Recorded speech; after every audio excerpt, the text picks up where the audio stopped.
Chicora Tours is Charleston's premier tour company offering tours from a modern and innovative perspective.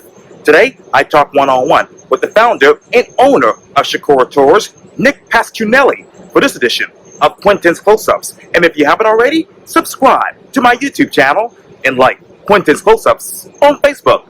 Nick Pasquinelli, welcome to Quintin's Close-Ups. Thank you very much. Oh, you're very welcome. You are the owner of Chicora Tours, which is Charleston's premier tour guide company, that is. Your top tour company offers a variety of tours around Charleston, including the Drayton Hall and other prominent locations in Charleston. What's new? What's now with Chicora Tours? Well, Quintin, you see, we provide people who come to Charleston with a variety of experiences, as you just said, and those business cards, brochures are initially what we use to promote the business. We also do things outside of Charleston as well. So we do things in our neighboring county of Berkeley County, tours of Cypress Gardens, Memkin Abbey. We take people to Hop Seed Plantation in Georgetown. Because what I found over the years working here in Charleston in the tourism industry is that people come to Charleston, but they don't quite understand how much there's actually to see and experience outside of the city itself. Yes, indeed. And what is it outside of Charleston that we really do need to see right now? I would say Berkeley County. I mean, there's just a plethora of history and experiences and sites that you can go to there. It's absolutely unbelievable. Unbelievable. What experience describes you the best? You know, I would have to say our Drayton Hall signature tour and private signature tour. Drayton Hall is just captures the essence of historic preservation and restoration in Charleston. It's unbelievable. And it's one of the oldest Palladian Georgian style houses in the country. It's very well kept. And the beauty of it is it reflects Charleston's past in a variety of different ways. What is the state of preservation here in Charleston right now? It's phenomenal. It's honestly the second most preserved historic district in the entire world Charleston has. So they've done a phenomenal job. I've done a lot of work with the Preservation Society of Charleston, for example. I'm a member, and they have a lot of pride and emphasis on keeping the city the way it's been for hundreds of years. And how do they and you, along with your tours, hope to keep that way for the next 20, 30, 40 years? Well, there's a lot of activism right now. Not quite sure if you're familiar with the state of how Charleston's flooding is going, but from my understanding, if measures aren't taken in the next 60 to 100 years from now, Charleston's going to be flooded in most areas. So there's now been a conscious effort to push for natural and organic alternatives to building a wall around Charleston, which would obstruct the view of the harbor and the surrounding areas. So I think there's a lot of plans in the works, but it's not something that we're quite have reached at this time. But the city has always been mindful and trying its best to get to a good place and keep it that way. And going back to tours, Mr. Nick, what natural and organic things that you want to add to your tour in the next 20, 30 years? Well, hopefully sooner than that. Yes. But I think you're making a great point. Just once again, speaking about Berkeley County, I've actually spoke to them and their tourism director about agricultural tours. Yeah. So there's a lot of farms out there. There's a lot going on. And I think that's a side of Charleston and South Carolina that people would like to see as well. The backbone of the agricultural economy, which is what drives the state. And it's important to notice and recognize how important that is to help conservation efforts and to keep that industry going in the future as well. And what conservation efforts are you tying into your tour company? Well, my anticipation is to, once the company gets to a stable enough point, being so new, I'm not there yet, but I would love to donate and volunteer for organizations in the Low Country for nature conservation. I think that is something I've really realized is significant and has always made South Carolina a destination for most people, is the fact they come here for the beautiful scenery and the topography and the landscape. It's just unbelievable down here. Yes, it really is. And you talk about being relatively new, Mr. Nick. I know Chicora Tours was actually founded in 2020 in the middle of the pandemic. Yes. What is the biggest difference from then to right now when you think of your tours, Chicora Tours? Well, good point, Quintin. Yep, I started it back in January of 2020. 2 months later, the whole world shut down. I think that we've made a lot of progress, not just as a company, but as a country and a world. It seems like things are getting back to somewhat of a recognizable place than where we were beforehand. I know there's been a lot of fallout, health-wise, economically, but we have been getting steadier business, I guess you could say, since about March of this year. And this month specifically, August, has been the busiest that we've been all summer. So I think people, especially with Charleston being the number one city in the country, are going to want to come here. And that's going to help rejuvenate the economy and the way of life in Charleston. And what is the current economy here in Charleston now that we've rebounded? Well, tourism, I can speak for at least, seems to have increased significantly since the pandemic. 2021 was the busiest year in a decade for Charleston's tourism economy. So when other states, and this is from my understanding as well, were more restricted and shut down, people were anticipating traveling, not abroad, but domestically. And Charleston was someplace that a lot of people had in mind. So, and I think with all the growth, as you can see around this place, that's also adding to other sectors and other industries in the economy as well. Yes, indeed. And what is that progress that you see right now in the tourism industry versus 3 years ago when you started? Oh, it's substantial. Since I started working in Charleston's tourism economy, I've seen over 10 hotels built, massive hotels as well. We're not talking little boutiques. We're talking Hotel Bennett's and, others like Emmeline and, very high-end places. And I think it just reflects the fact that people are being more recognized and conscious of Charleston. I first visited the city 12 years ago, and I don't recognize it in comparison today. I'm sure someone who's been here a lot longer probably can relate to that as well, but it's a multi-billion-dollar economy, and it's very substantial, and it's the backbone of this city. And I think it's important to continue to develop it, but in a responsible way. I think that would be the key to keeping Charleston's charm and integrity and history as well. And Mr. Nick, how then do you actually get to know and love Charleston as a tour guide with all the growth and development? Sure. Well, I initially moved here to finish college at College of Charleston. Been here since 2016, and it's been a place I've wanted to live since I was young, a child. And it is a place that resonates with me. And while I was at CFC, I started working as a ghost tour guide for one of the companies down here, and I was like, wow, I could really see myself doing this for a living. Always wanted to work for myself as well, so it kind of just came together, and I found what I was looking to do. What exactly was your business plan? So my business plan was essentially kind of still what I'm doing at this point, to offer experiences in Charleston that are a bit more exclusive and upscale. And there's nothing wrong with, the carriages or the, history tours downtown. We offer walking history and driving tours as well. But there's a demographic that I think was underrepresented who come to Charleston. People who want to go on these experiences, these luxurious experiences in and outside of the Charleston area.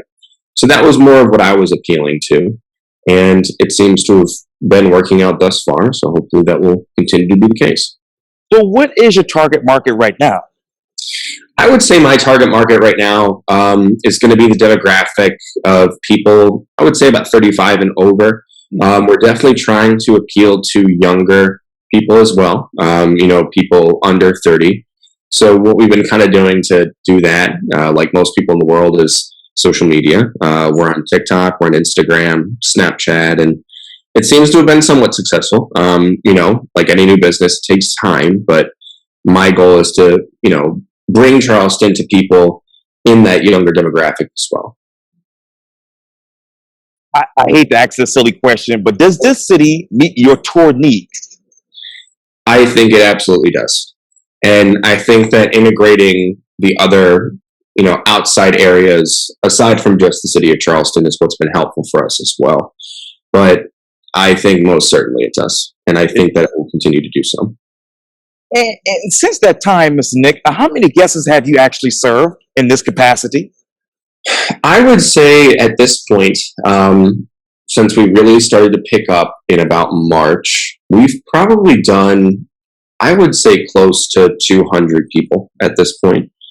Yeah, I've just recently started working with a active retirement community up in Somerville. They have a big 500-person history club, and that's been very helpful as well. But my hope and anticipation is to also, you know, reach people outside of those communities, and people traveling to Charleston as well, other tourists and whatnot. But it takes time. So Takes time. yes, sir. To attract customers, and I don't know if this is even possible, retain those customers. I think it's certainly possible. For example, about a week ago, I had a party of 5. They were from California. They were in the Saratoga Historic Society, and that's kind of my ideal demographic. People who are very into history and older places, and they certainly said next time they come to town, they're going to stay with me. So, yes, it is important for sure. Before Chicora Tours was launched, what was missing from the tours in Charleston in generalities? Well, I think some very simple but very effective things. For example, Drayton Hall, which is a phenomenal venue and historic site, there wasn't a single tour company in this town that would take people there. Oh. And getting there, if you don't have a vehicle or a rental car, is quite challenging. I mean, it's expensive to use a rideshare service. There's no shuttle system that goes out there, on Ashley River Road, especially after a certain time of day. It's, very hard to get an Uber, for example. So I just saw that basic niche, and that's been one of my best selling tours thus far. So I think it's this, not just those bigger ideas, which are important, but it's just sometimes those small niches that are just right here in front of your face that you're missing. So I think it's a combination of the two. What else is the tour industry missing right now? What else is the tour industry missing right now? That's a really good question. Well, I would say that, as we've seen recently, it's evolved a lot. I think that personally what I would like to offer in the near future, and there have been some similar companies and ideas, but we have, for example, a lot of, pub tours of downtown Charleston. I would like to offer more of like a high-end cocktail tour that integrates history of Charleston with good drinks, because our distillery and brewery scene in this town has boomed in the last 20 years. So it's just the small things like that. And I'm not saying that hasn't been out there quite yet, but something that's on a more consistent level. Because I've noticed if they do offer things like that, it's seasonal, for Christmas or for one of the holidays. There's nobody that really keeps that here year round. So just small ideas like that can really have a big impact and a big change. And how did you go about researching what was in the industry before actually launching Chicora Tours? I think I just did it from being in the field, just observing what's out there and what's changing. I think that the people who kind of think outside the box and find that niche tend to have success over the long run, especially with these competitors that have been established in the industry and have a lot of the market share, for 20, 30 years. For example, there's a woman in Charleston who I know who has an Outer Banks filming location tour from the show on Netflix, and she's been incredibly successful with that. So she had experience on the show and used that to her advantage, and it's worked out well for her from what I can tell. So what is that market share right now, Mr. Nick? What is that market share right now? Well, I think I'm still kind of working that out, just being so new. But my hope and anticipation is to continue to grow and be successful with most people. And I think if I had advice to anybody who is starting a company, whether it's in the tourism industry or in Charleston in general, you have to go into the anticipation that you have to be competitive, but working with other companies is very important too. We're all in the same industry. It's all part of the same goal. And your reputation in this town certainly does matter a lot, so. Absolutely. So let me ask you the obvious. Who is your competition? Who is my competition? That's a really good question. I feel like perhaps maybe like pineapple tours or like a gray line tours, adventure sightseeing. I know all of them very well. I've worked for a majority of these people, and we actually, for example, with Fort Sumter Tours, I know the owner very well. He's a great mentor to me. We actually sell their tours through my company. So it's just these small little connections that will help you grow. And it's just important to not make enemies in this industry, especially with Charleston being the way it is, if I could stress. Yes. Absolutely. So, what are those other connections that you want to make your business more successful? I think what I would like to continue to do is working with these communities, for example, focusing on not just the tourists who come to Charleston, but there's a lot of locals here that have just recently moved or getting settled and established that maybe have done a ghost tour, a carriage tour downtown, but they're really still not familiar with where they live historically and experience-wise. And there's just so much that can be done in Charleston. It's a place that has so much activity, whether it's in nature or downtown, the bar scene, the nightlife.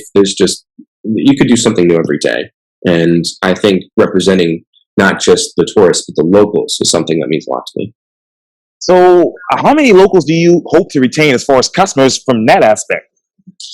I would say if I could retain even 50, for example, would be a great thing. I do seem to have interest with this community I'm working with some of the people I've met. They want to do return experiences. So, yeah, even just that number of people could have a lot of impact over time for sure. So, you mentioned this just a little bit, Mr. Nick, but what are those trends that you're seeing right now in the tour industry? What are the trends I'm seeing? Well, it's interesting. From what I've noticed, there's kind of a shift in operation with some things. For example, I think one of the tour companies one of the carriages, they're kind of moving into more of a sustainable business model. They're using electric carriages versus actual horses. And, it's just, you kind of have to evolve. You constantly have to be changing as a business, whether it's moving in a different direction in that sense. But from there, I think it's more of a sustainable aspect for them. But I only think that this town is going to continue to have an increase and boom in tourism. At least that's my hope. I think this summer, unfortunately, has not been what we expected with the state of the world, inflation, hard to get a flight or a rental car. But I think the fall and hopefully even the winter will continue to see increase in tourism here. And I was just flew back from Charlotte just Wednesday night, so I know all about that situation at the airports. Yeah. But I know that Chicora Tours provides a modern and innovative perspective on tourism. Yes, sir. How modern and innovative have tours become from your perspective? I think very. I have been to a lot of places, especially on the East Coast of the United States, and have done tours, and the standard in this town is very, very high. And I can say that for a majority of the companies that operate here, whether it's bus tours or horse carriage tours or even ghost tours, it's just, this means a lot to this town, and this is what gets us to the place where we want to be economically. So I think that Charleston's tourism economy and industry is substantial. I have a lot of respect for it. And I know that you said on your website, our tours focus on conveying the beauty and charm of the holy city while anticipating all of the guests' desires and needs. What are the guests' desires and needs right now? I think it varies from group to group. Because what I've noticed in my time doing this is if you want to be a good tour guide or work in the service industry, you have to be able to not only treat people well, but you have to be able to read people. Because as well as you mean, you're not going to please everybody in a group. It's just the nature of what it is. However, with that being said, you can gauge people, or you learn to gauge people fairly easily over time. And whether it's a private tour of 9 people or it's a tour of 25 people, doing a walking tour, it's something that you have to learn to adapt and be good with. And I think if you can address the needs of people just as a whole, it's going to change everything for you for the better, especially in this industry. And so, how have you been able to engage with those customers from that aspect? Well, for example, this is just, for example, last week, when I did the tour of Drayton Hall with that Party of Five private tour. They were part of that Saratoga Historic Society, and I just figured that these people would want to have not only a good experience at Drayton Hall, but I surprised them with a very brief history tour of Charleston on the way back to the hotel. It's just these small little things, picking up their lunch and surprising them with San Pellegrino water that they didn't expect. It's these little details in service that will make them remember you. And it's very powerful. Yes, indeed. Absolutely. So, how are you maximizing the social impact that your guests are having in the city with your particular tours? Well, I really try to do my best, especially when touring Charleston, to give people recommendations. I think that that's something that people do, not all the time, but I really like to go out of my way to not just give a recommendation or two, but tell them where my personal favorite spots are all over Charleston, whether if they want to go to the water on Shem Creek or go to a brewery in North Charleston. Give them different ideas and recommendations for the beaches down here. Make people feel like they're taken care of and that they have options, I think will certainly help a lot. And I know that you also have the Instagram tour. This private all-inclusive tour will start with a private pickup directly from your hotel by one of your experienced tour guides who will ensure that you have a great experience. Why the Instagram tour? Why now? So I very early on had an interaction with a gentleman who owns a tour company. It operates in Asia and in the Northeast of the United States. Young guy, and he started doing Instagram tours in big cities like Chicago and San Francisco and Boston, and seemed to be getting a lot of success with that. Unfortunately, I actually haven't booked any of those. I've had one inquiry, but that was kind of part of my idea of appealing to a younger demographic. And the people who did inquire about it were, in fact, those age groups that are more, keen to Instagram. I think they're very young, like 12, 13, but, hopefully that's something that picks up in popularity over time. But that is initially where I got that inspiration. Having a highlight tour of Charleston that allows people to also have great social media pictures. So I'm not going to quite give up on something like that, but, just see how it goes. Yeah, how it goes. Yes, sir. And which one of those pictures from those Instagram tours really, really describes Charleston?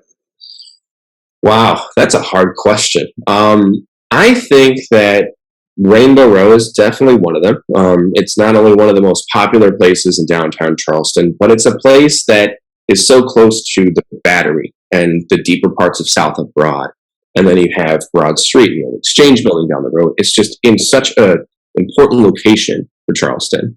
And it's also very beautiful. But the thing I think that's important about Rainbow Row is the fact that it's not just some little pretty row of Charleston homes that are painted in rainbows. It was initially designed as a way of reintroducing Charleston to the world. And it started the modern tourism economy with Susan Pringle Frost creating it. So it's the backbone of why Charleston is the way it is today. It's very important. Yes, indeed. Absolutely. What does Chicora Tours mean to you? What does Chicora Tours mean to me? Well, I think I'll answer that question by explaining what it means literally. So Chicora was a Native American word. The Chicora tribe was a South Carolinian, or a Native American tribe from South Carolina.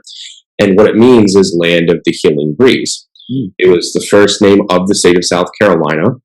When I came here to Charleston, I was in quite a bad place, frankly, in my life. And I think that Charleston helped save me as a person. It rejuvenated me, and it brought me to the place in my life where I am now. And I owe a lot to it. It was one of the best things that ever happened to me. So I want to be able to show people the place that has done so much for me in a way that's respectable and effective. And how do you hope to this might be a silly question. How do you hope to preserve history with your tours? Just, I think, by being honest. You know, what I have found over the last couple of years, and this is the kind of a controversial subject in downtown Charleston, the tour guide license is no longer required in Charleston, right? No credible company will keep a guide for more than about 3 months if they don't have the license. Sorry about all these texts. So I've noticed that since that removal of the licensing requirement has happened, there's been a lot of people who have come out of the woodwork and are stating things about Charleston that are just not true. I was on a tour a few months ago with these ladies, and they basically had to stop me and said, "Sir, everything you're saying is contradictory to what we just learned on the previous tour with someone else." I'm not saying names or anything, but I explained to them, you know, I'm just telling you facts from my understanding and from history. I have no reason to make things up. This town has so many cool facts and history. There's no reason to make things up. So I think that's important, is to convey the truth and realize that you want to work with people who are credible. You know, no disrespect to certain people, but there are some entities and companies out there that they're just not qualified individuals. So I think it's important to really be informed when it comes to that. Sure, absolutely. Well, Nick Pasquinelli, that is, with the Chicora Tours. Thank you for your time. And again, welcome to Quintin's Close-Ups. Thank you, Quintin. It was a pleasure. Likewise.